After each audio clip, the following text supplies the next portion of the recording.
በዚሁ አጋጣሚ ኢትዮጵያውያን እንዲገነዘቡ የምፈልገው ነገር የዋህነት ይቅርታና ደግነታችን እስከ ኢትዮጵያ አንድነት ብቻ ነው። ብዙ ጊዜ ተሞክሯል። እኛ አንፈራም። በኢትዮጵያ አንድነት ነገም ግንባራችን እንሰጣለን። በዚህ የሚደራደር የለውጥ አመራር የለም። ለህዝባችን ይበጃል የምንለውን ለማስቀደም ካልሆነ በስተቀር በኢትዮጵያ ህልውና ይመጣ ካለ እስክሪብቶ ሳይሆን ክላሽ ተሸክመን ለመዋጋት ዝግጁ መሆናችንን የኢትዮጵያ ህዝብ እንዲገነዘብ እፈልጋለሁ። በመጨረሻም በዚህ ጉዳይ ላነሳው ባልፈልግም የኢትዮጵያ ህዝብ እንዲገነዘበው ምፈልገው በተለያየ ዓለም ያሉ አማርኛ፣ ኦሮምኛ፣ ትግረኛ ወይም ሀገርኛ ቋንቋ የሚናገሩ ብዙዎቹ የኢትዮጵያ ፓስፖርት የሌላቸው ሶፋ ላይ ተቀምጠው መደብ ላይ ተቀምጠው ህዝብ ተነስ የሚሉ በሚያማምር መኪና እየሄዱ በእግሩ መሄድና ለባስ የሚከፍለው ያጣውን ህዝብ ተነስ ግደል የሚሉ ጀግኖች በበሬ ወለደ ተረተረት ብዙ ያልተገቡ ነገሮች ይዘግባሉ። ለነሱ ባንድ በኩል እንጀራ ነው። በዩቲዩብ እንደዛ ይያሉ ካልሆነ ገቢ ያገኙ። የኛ ህዝብ ደግሞ የዋህ ነው። ቋንቋ አማርኛ ስለሆነ ኦሮምኛ ስለሆነ ያምናቸዋል። ይባላል። ለኢትዮጵያ ህዝብ መቼም ልቦና ተሰጥቶናል። እያንዳንዳችን ውሸትና እውነት ለመለየት ማስተዋል ከተጨመረበት ብዙ አንቸገርም። እናሰላስል። በግርድፍ ውሸት እንደ እውነት አንቀበል። ማንነታቸው የማይታወቁ ሰዎች የሚሰብኩትን የውሸት ሰበካ እና በሬ ወለደ ዘመቻ ኢትዮጵያውያን የማንጠር ብቃት ይኖረን። እናንተ በአውሮፓና በአሜሪካ ሆናችሁ ይሄን ምስኪን ህዝብ ይሄን ደሃ ህዝብ በውሸት የምታባሉ ምናልባት እናት አባት ያላችሁ እህት ወንድም ያላችሁ ምናልባትም ልጅ ያላችሁ እኔ እናንተን እዛ ልቆጣጠር የምችልበት መንገድ ስለሌለኝ የእውነት አምላክ የእግዚአብሔር አምላክ በእናንተ ላይ ይፍረድባችሁ ብቻ ነው። ስንት አይነት ክፉ መርዘኛ ኢትዮጵያዊ ቋንቋ የሚናገሩ ሰዎች እንዳሉ አይተናል። በእናንተ እግዚአብሔር ይፍረድ። ኢትዮጵያውያን ግን ከጥፋት ተምረን እንመለስ። አመሰግናለሁ።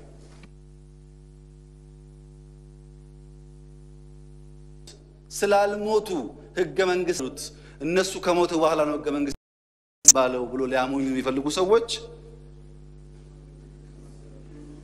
አሁን ከቤኒሻንጉል ከያዝናቸው ሰዎች የገዳይ ስልጠና ይወሰዱ አሰሲኔት የሚያደርጉ ሰዎች በኦሮሚያ የተመለመሉት አሰሲኔት የሚያደርጉ ገዳዮች ነገራችሁ ላይ በዚህ መፈንቅለ መንግስት የተሳተፉ ሰዎች ቁጥራቸው ቀላል ያልሆነ ከጥቂት ወራት በፊት ቤተ መንግስት ከመጡ ወታደሮች አብዛኛዎቹ ተሳትፈውበታል። መከላከያ ገምግሞ አስሮ እነዚህ ወጣቶች ናቸው ይማራሉ ብሎ የሸኛ ተጠቅመውበታል። ግን ይነግሩናል መፈንቅለ መንግስት አይደለም ብሎ ይነግሩናል። እሺ ሎጂክ መሆኑ ነው። እንዴት ክልል ላይ መፈንቅለ መንግስት ይደረጋል? እንደ ራሽናል አይደለም ከሆነ ሐሳቡ እንዴት በፌደራል መንግስት ላይ መፈንቅለ መንግስት ይደረጋል? መጀመሪያውን እኮ ኢራሽናል ተውት ነው እንጂ አሁን ባለው ኢትዮጵያ ማን ነው ማንንም ፈንቅሎ መንግስት መሆን የሚችለው? አይቻልም እኮ መተላለቅ ነው እንጂ በፌደራል ደረጃም ቢሆን መፈንቅለ መንግስት የሚታሰብ አይደለም ለራሽናል ጭንቅላት።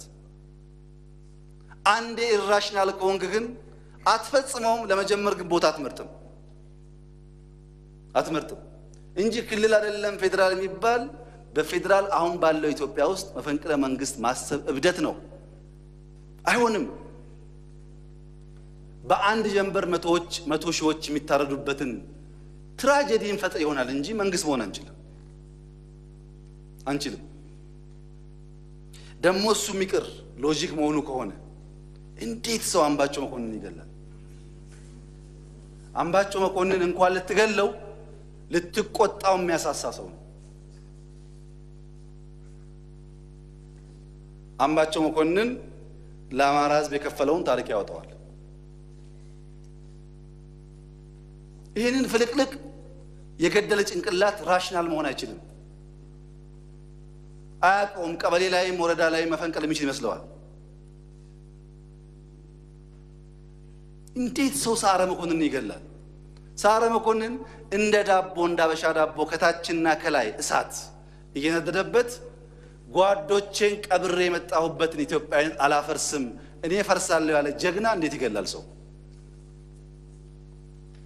እንደማንም ሰው መሆን እየቻለ ማለት ነው።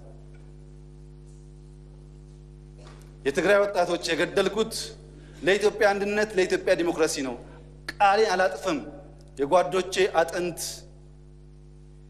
እና ደም ይታወሰኛል ያለን ጀግና በአደባባይ የቀጠፈ። ሌላው ስላልተሳካ እንዴት መፈንቅለ መንግስት ይባላል ይሉናል።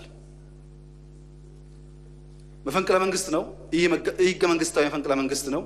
ይሄን ሊነግሩ የሚፈልጉ ኃይሎች በጊዜ ብዛት እነማን እንደሆኑ እየለየን እንሄዳለን። መላው የኢትዮጵያ ህዝብ እንዲገነዘብ እንፈልገው ባለፈው አንድ ዓመት ብዙ አስከፊ ሙከራዎች ተደርገውብናል። የማይታወቁትን አልነግራችሁም፣ የሚታወቁትን ብቻ ነግራችኋለሁ።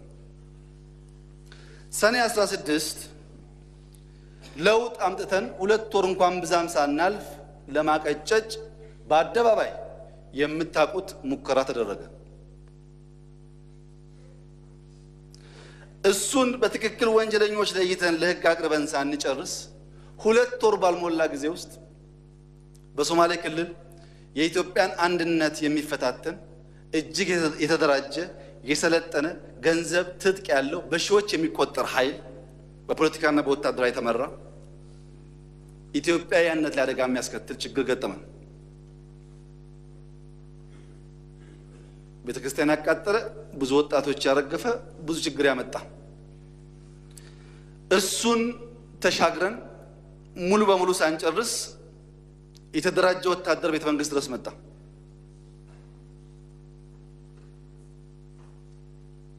ያ የተደራጀ ወታደርን በመታቁት መንገድ መልሰን 2 ወራት ሳይሞላን በምዕራብ ኢትዮጵያ በ3 ወር መንግስት ሆናለሁ የሚል ኃይል ተፈጠረ።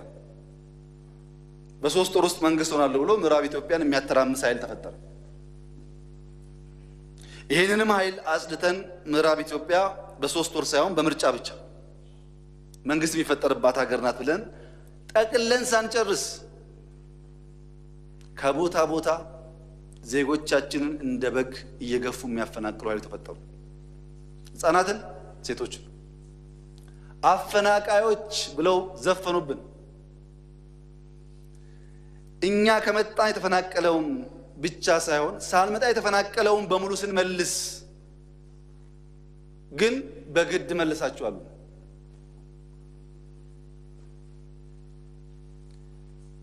መፈናቀሉን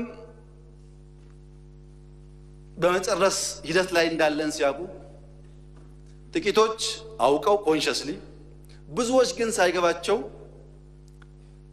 በሁለት እግሯ መቆም ያልቻለችን ሀገር የደሞዝ ጭማሪ በሚል ሰበብ አንዴ ጤና፣ አንዴ ትምህርት፣ አንዴ መምህር እያሉ ተደራጁብን። ፖለቲካ ነው። ኢትዮጵያ ደሞዝ የምትጠየቅበት ጊዜ አልነበረም። ጥቂቶች ኮንሸስሊ ገብቷቸው፣ ብዙዎች ግን ሳይገባቸው ከነሱም ጋር ውይይት አድርገን ተረጋጉ፣ ጊዜው አይደለም፣ አሁን የምትሰጡበት እንጂ የምትቀበሉበት አይደለም ብለን ስናልፍ የተቀናጀ የሚዲያ በሬ ወለደ ዘመቻ ተካሄደ። መከላከያ ኦሮሞ ነው ያዘው፣ እንትን ኦሮሞ ነው ያዘው፣ ውሸት ነው። የተከበረው ምክር ቤት እያንዳንዱ ተቋም ኦሮሞ ያልተገባ ስልጣን ይዞ ከሆነ አጣርቶ ከኔ ጀምሮ እርምጃ መውሰድ ይችላል። አንድም ቦታ ኦሮሞ ያልተገባ ስልጣን አልያዘም። ሆን ተብሎ የዋሃውን ህዝብ ለማባላት ሰፊ ስራ ተሰራ። እሱንም በውይይት እና በፋክት አንዳንድ ቦታ ፋክት እያወጣን ባልተገባ መንገድ አልሳካ ሲላቸው ባህር ዳር ላይ እና አዲስ አበባ ላይ የማይተኩ ሰዎች ቀጠፉብን። ለመላው የኢትዮጵያ ህዝብ ላስገነዝብ እንፈልገው ይሄ ለውጥ እውነተኛ ለውጥ ነው። ይሄ ለውጥ ለኢትዮጵያ ፍቱን መድኃኒት የሆነ ለውጥ ነው። ይሄ ለውጥ ኢትዮጵያን አንድ አድርጎ የሚያስቀጥል ብቻ ሳይሆን ኢትዮጵያውያን የሚያስከብርና ወደ ብልጽግና የሚያወጣ ነው። ለውጡን የምንመራ ሰዎች በልበ ሙሉነት ልነግራችሁ እንፈልገው እውነት ከኛ ጋር ስለሆነ ማንም አያቆመንም እውነትን ይዘን ስለምንሰራ የኢትዮጵያ አምላክ እኛን ያግዘናል ያ ባይሆን ኖሮ